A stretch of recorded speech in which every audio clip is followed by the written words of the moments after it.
మాతృదేవోభవ. కనులు మలంగ నీవు పడకన్ తను ఒత్తిగిలంగ నీవు నన్నను దినమందను క్షణము ఆకృతితో మురిపింతువీవు నిన్ననుటకు వీలు లేదు. జగన్మాత నిన్ననుటకు వీలు లేదు. పలు ఆశలు ఊసులు వీడలేని నన్నను కొని ఊరుకొందమన. పలు ఆశలు ఊసులు వీడలేని నన్నను కొని ఊరుకొందమన. అద్దియు నీవయటండ్రు శాంకరే, అద్దియు నీవయటండ్రు శాంకరే.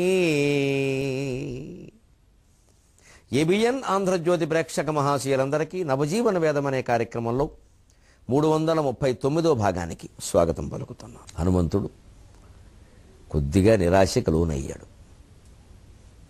ప్రభువగు రామచంద్రుడును వచ్చి పునర్చెడిదేమి అని తెలుగులో విశ్వనాథ వారంటే రాఘవ కిం కరిష్యతి అని వాల్మీకి అన్నాడు.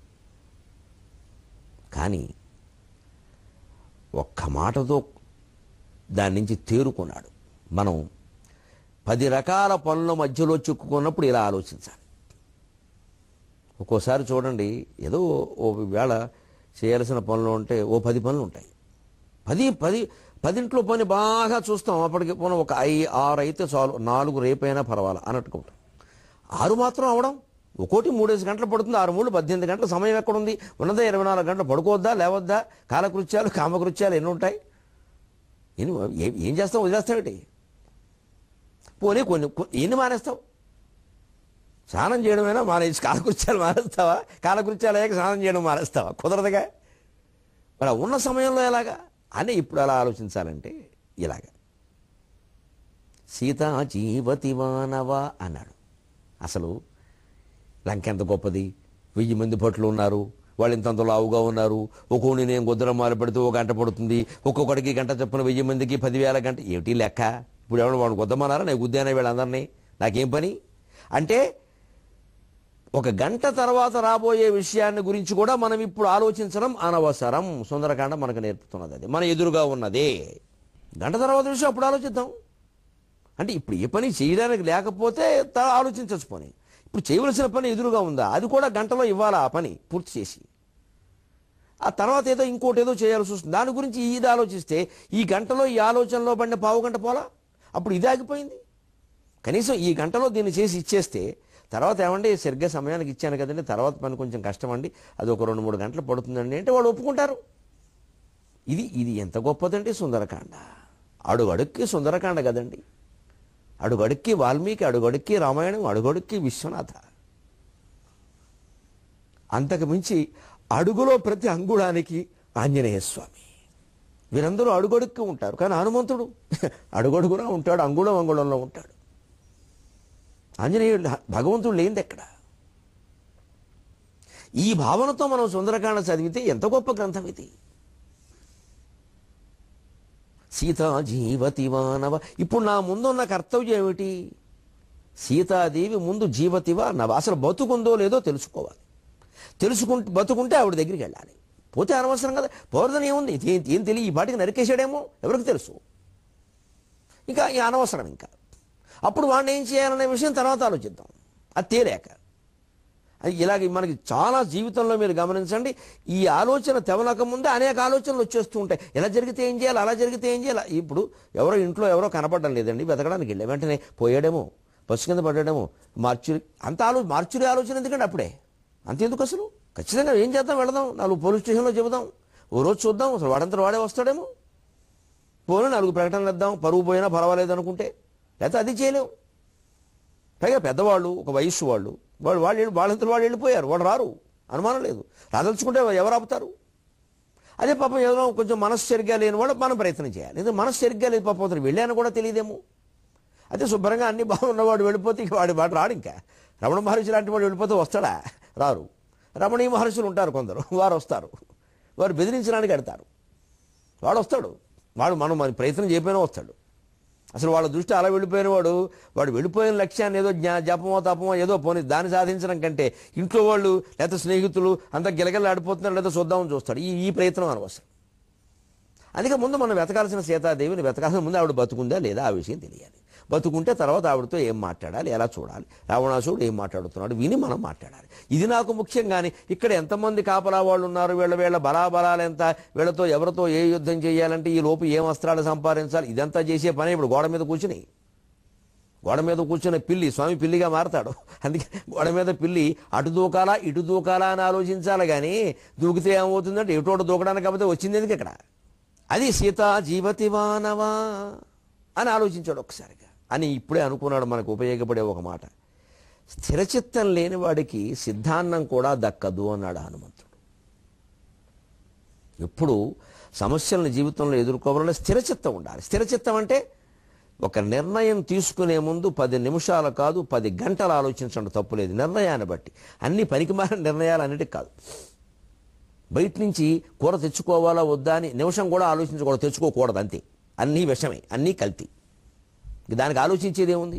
బయట నుంచి కూర తెచ్చుకుంటున్నాము అంటే ఒక 1000 రూపాయలు డాక్టర్ గారికి ఇవ్వడానికి సిద్ధంగా ఉండాలి. కూరకి ఇచ్చేది 100 రూపాయలు. 100 లేకుండా కూర రావట్లేదుగా. 100 కూరకి 1000 డాక్టర్కి ఇవ్వడానికి సిద్ధపడితే తెచ్చుకో. ఇంకేం రెండో ఆలోచన ఎందుకు? ఇంకా శుభ్రమైన పని వండుకో, లేదా ఆవకాయ వేసుకో. దీనికోసం కాదు 10 గంటలు. ఒక్కోసారి కొన్ని వివాహాలు సందర్భాలు, వివాహం అయ్యాక వచ్చే సమస్యలు ఆలోచించాల్సి ఉంటుంది. తప్పులేదు, ఆలోచించాలి. 10 నిమిషాలు కాదు 10 గంటలు ఆలోచించవచ్చు. ఒక్కోసారి సమయాన్ని బట్టి దంపతులు 10 రోజుల పాటు దానికే వెచ్చించవలసి రావచ్చు. కానీ దైవ ప్రార్థన మానకూడదు. గమనించండి దయచేసి. ఎంత సమస్య ఆలోచించినా సరేనండి, పీక మీద కత్తి వేలాడుతున్నా సరే పొద్దున్న చేసే పూజ మానకూడదు. అదేమన్నా ఆ కత్తి నుంచి కాపాడుతుంది. అది మానకూడదు. ఈ బాధలో ఉన్నాం, పూజ ఏం బాధలో ఉన్నప్పుడు ఎక్కువ చేయాలి. బాధలో ఉన్నప్పుడు ఆ పూజ చాలా సహజంగా జరుగుతుంది. ప్రతి పుష్పం మీద మన కన్నీటి బిందువు పడుతూ ఉంటే అమ్మవారు దాన్ని తేనె బిందువుగా అనుకోదండి. అనుమానం ఏముంది? ఏడుపు కొట్టు మొహం వేసుకుని పూజ చేయకూడదు. ఆ ఏడుపు కొట్టు మొహం పర్వాలేదు. ఈ ఏడుపు కొట్టు మొహాలన్నీ ఆవిడ ఆటల వల్ల, వాళ్ళ ఆయన కూర్చుని ఆడుకున్న ఆటల వల్ల వచ్చేయి ఇవన్నీ. మనకేం తెలుసట? ఈ నిశ్చింతైన భావన ఉండాలి భగవంతుని పట్ల. ఇవన్నీ వాళ్ళు పెట్టిందే. మనం ఏడుస్తుంటే ఆ మాత్రం కరక్కపోతే అమ్మవారు ఎందుకండి? బొమ్మవారు తల్లి కరుగుతుంది లోకంలో. జగన్మాత ఆవిడ కరక్కపోవడం ఏంటండి? మన అనుమానం. కానీ అంతే, చేద్దాం హాయిగా, ఏడుస్తూ చేద్దాం, ఏం పర్వాలేదు. చిత్తశుద్ధి ప్రధానం. ఆవిడ నవ్విస్తుంది. నవ్వించున్ మసిబొగ్గునైన జనని అన్నాను ఏదో పద్యంలో నేను. నవ్వించున్ మసిబొగ్గునైన జనని. నువ్వు తలుచుకుంటే మసిబొగ్గును కూడా నవ్విస్తావమ్మా, మమ్మల్ని నవ్వించడానికి. నవ్వులు నింపితివమ్మ నా బ్రతుకునన్. నా బతుకులో నవ్వులు నింపవు తెలియదు. అందుకే లోకంలో నేను నవ్వులు నింపుతా నా ప్రవచనాల ద్వారా. గంభీరంగా చెప్పడం నాకు ఎంత చేతనోనో, హాస్యం కూడా అంతే చేతనో అందరికీ ఈ పాటికే తెలుసు. నవ్వులు నింపడానికి భగవంతుడు మన పెట్టాడు, కానీ ఏడిపించడానికి కాదుగా, ఏడుపును తొలగించడానికి. అందుకని స్థిరచిత్తం ఉండాలంటే ఒక నిర్ణయం తీసుకునే ముందు మీరు 10 నిమిషాలు 10 గంటలు 10 రోజులైనా ఆలోచించండి. కానీ నిర్ణయం తీసుకున్నాక ఒక్క క్షణం కూడా ఆలోచించొద్దు, అమలు చేసేయడం అంతే. ఏమైనా కానీ ఈ సృష్టి మిథ్య, ఏం జరిగినా పర్వాలేదు. మళ్ళీ అప్పుడు కూర్చుని ఇలా అయితే అవుతుందంటావు పిన్ని బాబాయ్ని అడుగు. ఈ పిన్నే ఎంతసేపు ఇక్కడ చెమలది ఈ పిన్ని. ఇక ఇంట్లో ఎవరన్నా దాని విషయం అది అయిపోయిన నిర్ణయం గురించి మాట్లాడకుండా నేను ఎడంచేది చూపుడు వేలటి చెప్పాలి వాళ్ళకి. ఇంట్లో ఉంటారు ఇలా ఈ శస్త్రపరీక్షలు చాలా చేస్తూ ఉంటారు, పని ఏమి లేదు వీళ్ళకి. ఓ పుస్తకం చదవరు, ఉపయోగించే పనుడు చేయరు, ఎంతసేపు వెర్రి వ్యాఖ్యానాలు. అలా వెళ్ళిపోయారు. కానీ అది జరగదు. వచ్చాక తెలుసుకోక జరుగుతుందో జరగదు. ఎందుకంటే ఆ వెళ్ళిన మాట ఓ పని మీద ఒకరిని పంపించామండి, వాడు రాకుండానే వెళ్ళాడు. కానీ ఈ పని అవదో నాకు తెలుసు. ఒకవేళ వాడు వచ్చాక నిజంగానే అవ్వలేదంటే నేను ముందే చెప్పాను అవ్వలేదని, అంటే ఈవిడికి అవ్వకపోవడం ఉందన్నమాట అసలు మనసులో దృష్టి. ఈ వ్యాఖ్యానం చేసిన మనిషికి మూతి మీద వాతట్టాలి. ఎందుకంటే అవ్వకూడదని కోరుకుంటుంది ఆవిడ కానీ ఆయన కానీ. తప్పు కదండి. మనం ఇంట్లో నిర్ణయించుకుని ఒక పనికి పంపించాం, అవ్వాలని కోరుకోవాలా అవ్వలేదన్నా. అంటే వీళ్ళకి పని అవ్వడం కాకపోవడం కంటే వాళ్ళు అన్నట్టుగా జరిగింది అనే భావన చాలా ముఖ్యం. ఎంత దుర్మార్గం అంటే ఇది. మనలో ఎంతమంది ఉన్నామండి ఇలాగా. వీళ్ళందరూ లంఘ్యునులే, వీళ్ళందరూ శూర్పణఖలే, వీళ్ళందరూ రకరకాలుగా చెప్పాలంటే అంగదుడు కూడా ఒక్కోసారి ఇలాగే ఉంటాడు. అంగదులే. ఇప్పుడు ఆలోచిస్తున్నాడు హనుమంతుడు. స్థిర బుద్ధి లేకపోతే సిద్ధాన్నం కూడా దక్కదు. అంతా పళ్ళెల్లో వడ్డించిన అన్నం కూడా మన బుద్ధి స్థిరం లేకపోతే ఏమవుతుంది? ఈ రాహుకాలంలో నేను ఎప్పుడు అన్నం తినలేదని లేవడం, అన్నం తినడం మానేస్తాడు. రాహుకాలానికి అన్నానికి సంబంధం ఏంటండి? ఏదో పెట్టుకుంటాడు అలాగా. అదిగో ఏకపడింది లేదని అంటాడు. ఏకపడితే ఆ మెతుకు తీసేయి, కొంపలు అంటుకున్నాయి. ఇది నేర్పుతోంది సుందరకాండ. ఎందుకని అంటున్నాడు ఇలాగా? అర్ధానర్ధాంతరే బుద్ధి నిశ్చితాపి నశోభతే. ఎంత చక్కని శ్లోకమో చూడండి. సుందరకాండలో చాలా ముఖ్యమైన శ్లోకాల్లో ఇది ఒకటి. కావాలంటే టిక్కు పెట్టుకోండి, రోజు చదువుకోండి. చాలా ముఖ్యం ఇది. అర్ధానర్ధాంతరే బుద్ధిర్నిశ్చితాపి నశోభతే ఘాతయంతి హి కార్యాణి దూతాని దూతా పండితమానినఖ ఘాతయంతి హి కార్యాణి దూతా పండితమానినఖ. మనం తెలుగులో దూత దూత అంటాం, సంస్కృతంలో అది పుల్లింగం అకారాంతం దూత, అందుకే బహువచనం దూత దూతవు దూతాహ అని బహువచనం వాడాడు. ఇక్కడ తెలుగులో కొన్ని పుల్లింగ శబ్దాలు కూడా అలా దూత అన్నట్టుగా సామాన్యంగా స్త్రీలింగ శబ్దాలు ఉంటాయి. సీత సీత, లత లత. అలాగే ఇది దూత దూత అని తెలుగులో ఉంది కదా అని దూత అనకూడదు, సంస్కృతంలో దూత. ఇది బహువచనం దూతాహ. అందుకే దూతుడు అనే ప్రయోగాలు కావాలని కొన్ని విశ్వనాథ వారు చేశారు. ఆయన చేస్తాడు ఇలాగే, దూతుడు అంటాడు ఆయన. రాముడు పుత్రుడు అన్నప్పుడు ఇది ఎందుకు అన్నది అంటాడు. నిజం అనొచ్చు, తప్పలేదు, కానీ పూర్వప్రయోగాలు అలా ఉన్నాయి. దానికి ఉదాహరణ చెప్పు. అర్ధానర్ధాంతరే బుద్ధి నిశ్చితాపి నశోభతే. బుద్ధికి నిశ్చితాపి అర్ధ అనర్ధాంతరే నశోభతే, దానికి అన్వయం అది. బుద్ధితో ఒకసారి మనం నిశ్చయం చేశాం. అసలు బుద్ధి అంటేనే నిశ్చయాత్మిక బుద్ధికి, సంకల్పాత్మకం మనః. సంకల్పాలు అవునా కాదా అని శశభషలు ఉన్నంతకాలం అది మనస్సు. ఒక్కసారి ఒక నిర్ణయం చేశాక అది బుద్ధి, ఇంక దాన్ని తిరగకూడదు. ఇంకా అందుకే బుద్ధి లేదా అంటారు, మనస్సు లేదా అనరు. అంటే కష్టానికి కరిగే తత్వం లేకపోతే మనస్సు లేదా మానవత్వం లేదా అంటారు. కానీ బుద్ధి లేదా అని ఎప్పుడు అంటారో గమనించండి. ఒక మాట కట్టుబడి ఉండవే బుద్ధి లేదా అంటారు, మనస్సు లేదా అనరు. ఆ మాట ఉందండి. హృదయపూర్వకంగా అది ఆచరణాత్మకం. అవునా కాదా అని ఆలోచిస్తున్నప్పుడు అది మనస్సు, ఒకే పదార్థం, దాని పేరు మనస్సు. అదే పదార్థం ఒక నిర్ణయం తీసుకున్నాక అది బుద్ధి. అదే పదార్థం దాన్ని ఆచరిస్తున్నప్పుడు అది హృదయం. అందుకే కాగితాల మీద హృదయపూర్వకంగా ఆచరిస్తున్నాం, హృదయపూర్వకంగా నమ్ముతున్నాం, హృదయపూర్వకంగా చేస్తాం అంటారు, మనఃపూర్వకంగా అనరు. మనస్సు నిలబడదు. అందుకని బుద్ధి నిశ్చయాత్మకం.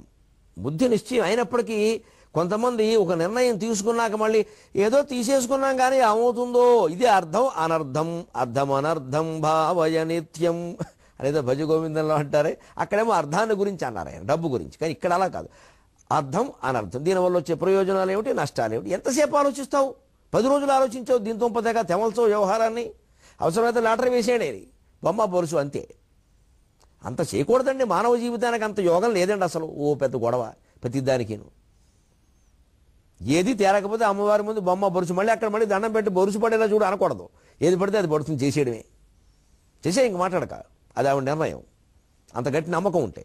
అందుకని ఈ సినిమాకి పెడదామా లేదా అని అమ్మవారి దగ్గర బొమ్మ బొరుసు వేగడేదో దరిద్ర పని ఇది. దీనికి మళ్ళీ ఆవిడెందుకు? పెడితే వెళ్ళి లేత మానయి. జీవితంలో చాలా ముఖ్యమైనవి కొన్ని ఉంటాయి తెలుసుకోవలసి. అది మనం ఎంత తెలుసుకున్నా ధర్మమో అధర్మమో తెమలు తీసేయడమే. అది నిశ్చయం, నిశ్చయాత్మిక బుద్ధికి.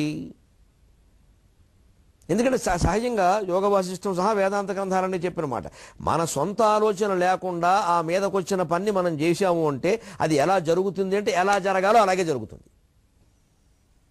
సొంత ఆలోచన ఉన్నప్పుడు అది అటు ఇటు అవుతుంది. అవనండి పని. సొంత ఆలోచన మంచిదైతే పర్వాలేదు, అది బాగుండడం కోసం చేయొచ్చు. ఏదో పందిరి ఎదుల్చుకున్నాం, పందిరికి 4 తోరణాలు కూడా కడితే బాగుంటుందండి. బాగుంది, దానికి విధి కూడా ఏముంది, కట్టుకో, అందంగా ఉంటుంది. సొంత ఆలోచన అంటే తోరణాలు కూడా కట్టండి, బాగుంటుంది, అందంగా ఉంటుంది. కట్టకపోయినా పర్వాలేదు. ఎండగా రాకుండా ఉండడానికి పందిరి వేస్తున్నాం, తోరణాలు కడితే అందంగా ఉంటుంది. నలుగురికి భోజనాలు పెడితే ఇంకా ఖర్చు అవుతుంది కూడా, దానికే ఉంది. ఇవన్నీ సొంత ఆలోచనలు. అందుకని ఎప్పుడు బుద్ధితో నిర్ణయం తీసుకున్నాక అర్ధానర్ధాంతరే నశోభతే, ఇంకా అర్థాలు అనర్థాల గురించి ఆలోచించవద్దు అంటున్నాడు ఆయన. అలాంటి బుద్ధి శోభించదు. పైగా ఇలాంటి బుద్ధి దూతలకి పనికిరాదు. ఇళ్లల్లో ఇంకా వేరు. కాస్త ఏదో నచ్చ చెప్పేవాడు, కాస్త ధైర్యం చెప్పేవాడు, ఏమిట్రా ఇన్నిసార్లు ఆలోచిస్తారు, చేయమని చెప్పానుగా, పెద్దవాడు నేను చెబుతున్నాను చేయండి అని అంటాడు ఒక ఆయన. అలా చేసుకుంటూ పోవడమే. అలాగా దూతలను ఎప్పుడు భార్య పిల్లలతో పంపకూడదు. అందుకని ఒక్కడు పెడతాడు. ఈ ఒక్కడికి ఆలోచన చెప్పేవాడు కూడా ఉండడు, సమస్య ఇది. ఇటువంటి దూతలు ఏం చేస్తారు, పండితమానినక, ఎవరూ కూడా లేకపోవడం వల్ల తమను తామే పండితులుగా బాగుంటారు. స్వయం పండితం మన్యతే ఇది పండితం మన్యః. నాకు నేనే గొప్ప పండితుడు అనుకునేవాడు తరచు పప్పులో గాలేస్తాడు. ఎందుకంటే వాడికి ఏదో ఆలోచన వస్తే తిరగదోడేవాడు ఎవడు లేడు అక్కడ, కనీసం భార్య కూడా లేదు. అందువల్ల ఏదో వరవిక్రయ నాటకంలో సివిల్ జడ్జి ఒక ఆయన ఉంటాడు, సమయానికి దగ్గర లేదు, సలహా చెప్పడానికి మా సాకిలవాడు కూడా లేడు, సమయానికి లేనందుకు వాడిని సస్పెండ్ చేస్తున్నాడు అంటాడు. లేని వాడిని సస్పెండ్ చేసేట. అలాగా ఉండరండి. ఇప్పుడు సొంతంగా తేల్చుకోవాలి. తేల్చుకోలేక ఈయన ఏం చేస్తాడు, పండితమా నేనాక తనకి ఏది తోస్తే అదే గొప్పదనుకుంటాడు. అదే పండితం మన్యః. పండితం మన్యుడు అంటే అపండితుడు అని అర్థం ఉంది లోకంలో. ఏదో ఎవరన్నా వేదిక మీద సన్మాన పత్రాలు చదివేటప్పుడు పండితుడు అనొచ్చు, పండిత మాన్యులు అనొచ్చు. పండితం మన్యులు అన్నామంటే వాళ్ళే నవ్వుతారు. దేవుడు బాబు ఇలా అంటున్నాడు. బాగుంది కదా పదమని వాడేయకూడదు. పండితం మంజులు అంటే మూర్ఖుడు. దూత పండితమానక వాళ్ళే పండితులు అనుకుని కొంతమంది దూతలు స్వయం నిర్ణయాలు తీసుకుంటారు. ఎందుకు వచ్చిన గొడవ? నన్ను రామచంద్రమూర్తి ఎందుకు పంపించారు? యుద్ధం చేయమని చెప్పలేదు, వాళ్ళందరినీ గెలవమనలేదు, పొడవమనలేదు, ఏం చేయమనలేదు. సీతాదేవి ఉందో లేదో చూసి రమ్మన్నారు. దానికి ఇప్పుడు వీళ్ళందరూ ఉంటే నాకు నష్టం ఏమిటి? నేను ఒక్కడిని ఏ రూపం ధరించి ఈ రూపంతో వెళ్ళగలనా, లేకపోతే యోగశక్తులు నాకు భగవంతుడి దేవల్లో ఉన్నాయి కాబట్టి వేరే రూపం ఏదైనా ధరించగలనా? ఇందాక సురస దగ్గర ఏం చేశాను? 100 అడుగులు ఎదిగి మళ్ళీ 2 అడుగుల్లోకి రాలా? అటువంటి పని ఏదో చేసి వాళ్ళ కాళ్ళ మధ్య నుంచో వేళ్ల మధ్య నుంచో లోపలికి పోయి నా పని ఏదో నేను చేసుకురావాలి. ముందు సీతాదేవి ఉందో లేదో బతుకుందో లేదో చూసుకోవాలి తప్పితే ఇక్కడ కూర్చొని అనవసరంగా ఈ ఆలోచనలు ఏమిటి, అనవసరపు చర్చలు. ఇది సుందరకాండ. పని ఎందుకు అవదండి అంటే 10 రకాల పనుల ఒత్తిడి మన మీద ఉన్నప్పుడు ముందు చేయవలసిన పని ఏమిటి, ఏది చేశాక ఆ పని అయ్యాక తర్వాత చేయాల్సిన పనుడు దీన్ని బట్టి ఇది అయిందా లేదా, అయితే చేయాలి లేకపోతే అక్కర్లా, అప్పుడు ఆలోచిద్దాం. రైలు ఎలాగో ఆలస్యంగానే వస్తూ ఉంటాయి, మామూలే అని ఇంటి దగ్గర ఆలస్యంగా బయలుదేరితే ఎలాగండి? రైలు ఎంత ఆలస్యంగా వచ్చినా మనం సమయానికే వెళ్ళాలి. ఆ సమయానికి 1/4 గంట ముందే వెళ్ళాలి. ఎందుకంటే ప్లాట్ఫారం అక్కడికి వెళ్ళాక కానీ చెప్పరుగా, ఉన్నట్టుండి మార్చేస్తారుగా మన జాతకాల్లాగే ప్లాట్ఫారాలు కూడా. అప్పుడు ఈ సామాను పట్టుకు పోవాలిగా, ఇందులో గర్భిణీలు ఉంటారుగా, దుర్భిణీలు ఉంటారుగా. ఎలా కుదురుతుందండి? 1 అరగంట ముందెడితే నష్టం ఏమిటండి అని వెళ్ళాలి. మామూలుగా వస్తుంది కదా రైలు అనుకుని, మామూలుగా రావడం నీకు చెప్పి వస్తుందా? అది కాగితంలో పెట్టిన సమయానికి వెళ్ళాలి. అందుకే వాళ్ళు చుక్క గుర్తు పెట్టి అక్కడ రైళ్ళన్నీ కాలాలు మారుతూ ఉంటాయి చూసుకోండి అని చెబుతారు. అర్ధానర్ధాంతరే బుద్ధి నిశ్చితాపి నశోభతే ఘాతయంతికి కార్యాన్ని దూతా పండితమానేనక. ఒక నిశ్చయం తీసుకున్నాక ఇక దాన్ని చూసుకుంటూ వెళ్ళిపోవాలి తప్పితే వెనక్కి తిరగకూడదు. అర్థము అనర్థము ఆలోచిస్తూ మంచి చెడ్డ రాహుకాలాలు యమగండాలు అమృత ఘడియలు ఆలోచిస్తూ కూర్చోవద్దు. వర్జం దుర్ముహూర్తం అంటూ మీనమేషాలు లెక్క పెట్టద్దు. చేసే ఏదో ఒకటి అవుతుంది. ఒక నిర్ణయం తీసుకునే ముందే ఆలోచించు. అప్పుడు అందుకని ఆయన నిర్ణయం సరిగ్గా ఏం తీసు సీత జీవతివానవ. నా ముందున్న కర్తవ్యం ఏమిటండి? సీతాదేవి బతుకుందో లేదో ముందు చూడాలి. ఆ తర్వాత ఆవిడ బతికి ఉంటే అప్పుడు ఆవిడతో మాట్లాడాలి. అప్పుడు ఆవిడ ఒప్పుకుంటే ఈ ఉంగరం ఆవిడకి ఇవ్వాలి. అప్పుడు మిగిలిన విషయాలని తర్వాత. రాముడు వస్తాడా, గెలుస్తాడా, సముద్రం ఎలా దాటతారు, దాటేటప్పుడు మధ్యలో అక్కడ సమయాలు ఎక్కడ సమయాలు మారిపోతాయి కదా. ఎందుకు వచ్చిన ఆలోచనలు ఇవన్నీ? అమెరికా వెళ్ళాక ఆలోచించే విషయాలు వెళ్ళకముందే ఆలోచిస్తే ఎలాగండి నెలల ముందే. ఇది ఎంత ఉపయోగపడేటువంటి శ్లోకాలండి ఇవి. అందుకని సుందరకాండ చదివితే పనులు అయ్యాయి. ఇలా ఆలోచించకపోతే ఎలా జరుగుతుంది? కొంతమంది ఉంటారు క్షణే రుష్టాహ క్షణే దుష్టాహ వితుష్టాస్తు క్షణే క్షణే అవ్యవస్థిత చిత్తానాం ప్రసాదో అపి భయంకరక. మానసిక క్రమశిక్షణ లేని వాళ్ళు ఉంటారు మన మిత్రుల్లోనే, మన బంధువుల్లోనే. ఆడ మగ తేడా లేదు. దయచేసి ఆడవాళ్ళని అనవద్దు. చెంచల బుద్ధి మగవాళ్ళకు కూడా ఉంది. ఒక్క రవ ఎక్కువే ఉందని అడిగితే ఇందులో ఎవరిని ఒకరు అనుకోవలసిన అవసరం లేదండి. అందరికీ ఉంది ఇది. క్షణే తుష్టాహ ఓ క్షణం సంతోషంగా ఉంటారు, క్షణే రుష్ట అంతలోనే మూతి ముడుస్తారు. ముద్దాపురం వాళ్ళకి ఎడుతుంది. ఆ మూతి ఎందుకు ఎడుతుందో తెలియదు. ఏదో కొద్దిగా ఆడవాళ్ళలో ఎక్కువ జరుగుతుంది కదా అని ఆడవాళ్ళని అంటారు. మగవాళ్ళలో కూడా జరుగుతుంది. ఆడవాళ్ళకి ముద్దాపురం మొదలు పెడితే మగవాళ్ళకి పెద్దాపురం మొదలు పెడుతుంది. ఏదైతే వ్యవహారం ఒకటే. వితుష్టాస్తు క్షణే క్షణే. మళ్ళీ అంతట్లోనే అసంతృప్తి, కాసేపు ఆనందం, కాసేపు కోపం, కాసేపు మళ్ళీ అసంతృప్తి. ఏమిటిది? ఎందుకంటే ఇలా ఉంటారు కొందరు. నువ్వు తట్టుకోవలసిందే. భార్య అయినా, భర్త అయినా, పిల్లలైనా, మిత్రులైనా తప్పదు. ఆఫీసులో ఉద్యోగులైనా, సహోద్యోగులైనా. ఎందుకని?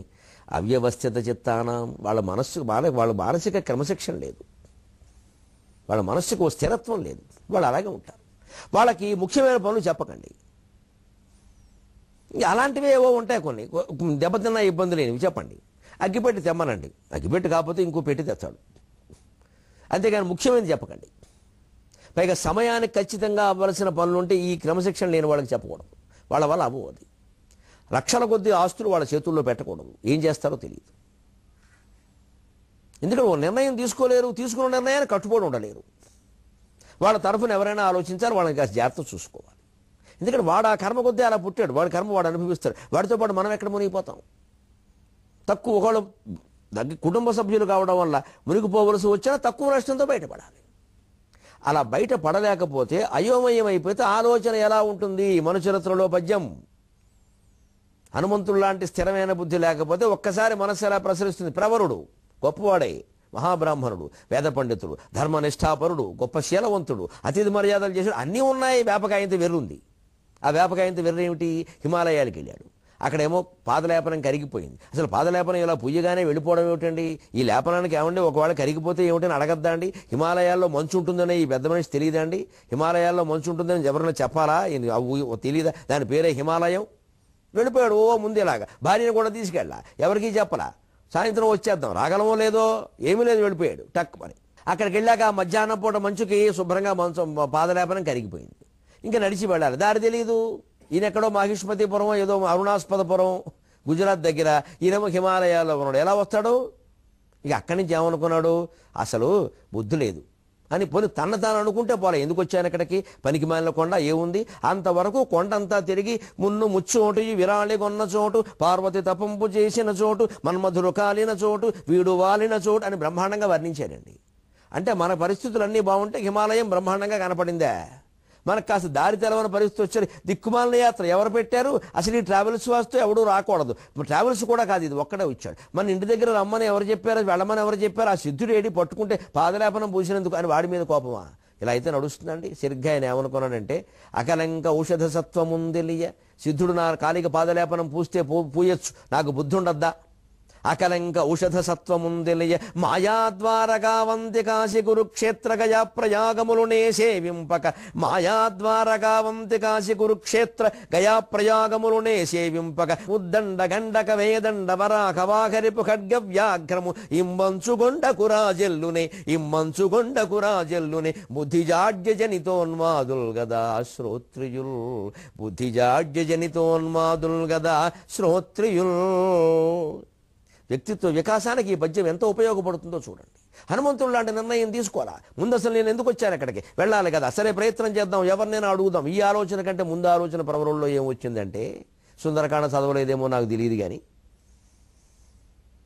అకలంగా ఔషధ సత్వము తెలియ నిజంగా ఆ పాదలేపనం పనిచేస్తుందా లేదా అంటే, బోళ్ళు పుణ్యక్షేత్రాలు ఉన్నాయి కదా.